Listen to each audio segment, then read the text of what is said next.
Good morning. Good morning, ma'am. What is your name, please? My name is Cheryl H. Nivilia. How old are I you? am 43 years old. Are you single or married? Widow.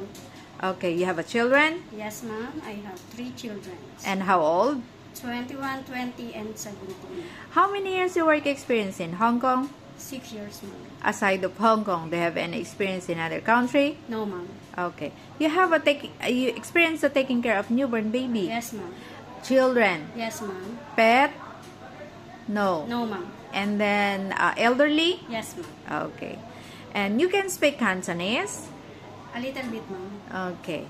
What if I asking you which one you like, taking care of newborn baby or children or tutoring? Taking care of children and also tutoring. Okay. You have a tattoo, No, ma'am. medical history, No, ma'am. credit in the bank. No, ma'am. Okay, thank you.